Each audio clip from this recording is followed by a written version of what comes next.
Mañá fai exactamente 1 de marzo 3 anos do seu triunfo electoral en Galicia.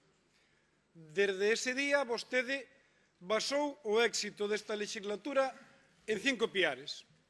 A creación de emprego, disminuindo as tasas de paro, a fusión das caixas galegas para crear a quinta caixa de España, o impulso do plan eólico como columna vertebral do desenvolvemento económico de Galicia con 6.000 millóns de euros e 14.000 postos de traballo, a blindaxe dos servicios públicos básicos e a eficacia da administración pública.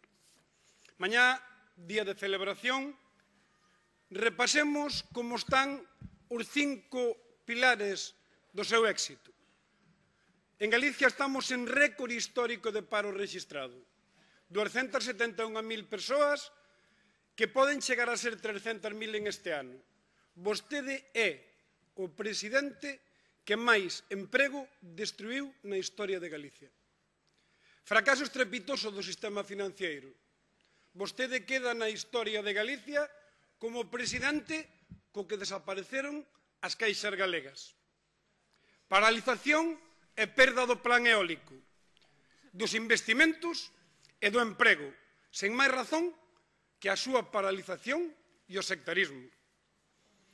En vez de blindar os servicios públicos como prometeu, vostede pasará a historia como presidente dos recortes, da privatización e do copago nos servicios públicos.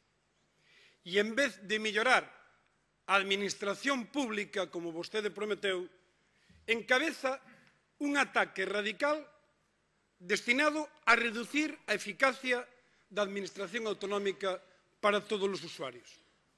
Señor presidente, vostede pasa a ser o primeiro presidente co que as galegas e os galegos perden dereitos en vez de gañar dereitos. Vostede cree para estar satisfeito e eufórico como se ve? Mire, cal é a realidade?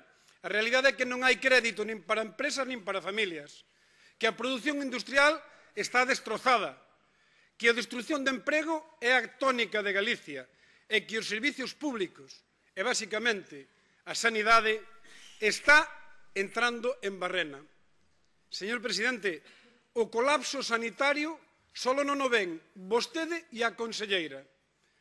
Non lle preocupa o que está pasando na sanidade galega. Non lle preocupa que estén pacientes 72 horas, 3 días esperando nas salas de urxencias. Vaya rematando, señor Que falen das salas de urxencias como almacéns de urxencias, que non existan camillas, que se aplacen intervencións quirúrxicas, que haxa que cobrarlle de novo a tarxeta sanitaria. Señor presidente, esta primeira intervención só lle remato cunha pregunta. Por que en vez de andar de paseo por Andalucía non visita os hospitales do noso país?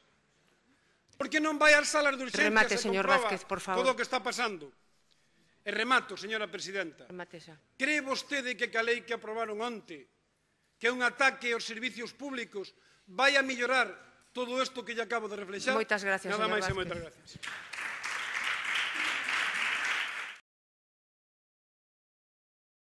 Gracias, señora presidenta. Señor Feijóo, como cambian os tempos? De dormir vostede en San Caetano defendendo aos funcionarios, sendo o que lle pon o pé no pescozo aos traballadores deste país. Mire, eu non sei se vostede, e o seu grupo parlamentario lee algo, porque quen está pechado nos edificios da Xunta non é contra o Partido Socialista, é contra vostede. Quen sale ás rúas en todas as cidades de Galicia é contra vostede. E a quen engañou vostede, o saben eles ben. Discurso de investidura do 2009. En relación cos profesionales da sanidade pública, garantiremos unha política persoal que impulse a estabilidade laboral, a promoción profesional e un novo sistema de retribucións axeitado ao entorno do Sistema Nacional de Saúde. Despois lle vou a pasar, porque dirá que tampouco dixo. Mire, vostede pásalle como o señor Rajoy, que di unha cousa e fai a contraria. Hoxe todos vostedes, toda Galicia, vamos a comprobar cando recibamos a nómina as verdades de como baixan vostedes os impostos a todos os españoles. como os baixan din e como os suben de verdad. Vostede ten un problema que cando lle falo dos problemas dos galegos, vostede me fala dos seus problemas. Vostede me pide a min que diga como hai que gobernar. Se vostede non ten propostas, nós temos propostas e solucións. Pero é que vostede, señor Feijóo, o malo é que non ten propostas, non? Eso non é o peor. O peor é de que, aparte de que non ten propostas, as que pon encima da mesa son para atacar este país. Señor presidente, mire, fai 3 anos mañá, vostede garantizoulle a este país que o iba a levar por a senda do crecemento. E vostede colocou a este país na senda do empobrecemento. Vostede colocou a este país e está colocando na senda das dificultades. Mire, permíteme que remate co que de verdade lle interesan os cidadáns. 429.000 homes e mulleres están en listas de espera nos Sergas para consulta. 50.000 homes e mulleres están en espera para intervencións cirúrxicas. 120.000 homes e mulleres están en espera para unha proba diagnóstica. A pregunta é moi fácil, señor presidente. Co que acaba de aprobar vostede, cree que vai a mellorar todo isto? Co que acaba de aprobar vostede, o que vai haber é un incremento exponencial do número de pacientes que este país non vai ter asistencia. Remato cunha cousa. A vostede lle preocupa moito como vai pasar a historia, por o que vin o outro día. Pois lle repito, vai pasar a historia como presidente que por primeira vez lle recortou dereitos ás galegas e galegos e como presidente que colocou a este país na senda do empobrecemento.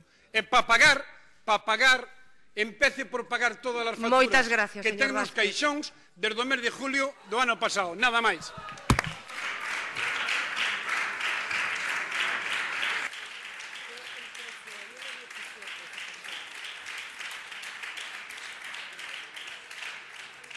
Ten a palabra para a réplica o presidente da Xunta. Moitas gracias, señoría. Mire, se vostede lera un pouco máis, sabería que hoxe hai folga xeral de toda a función pública.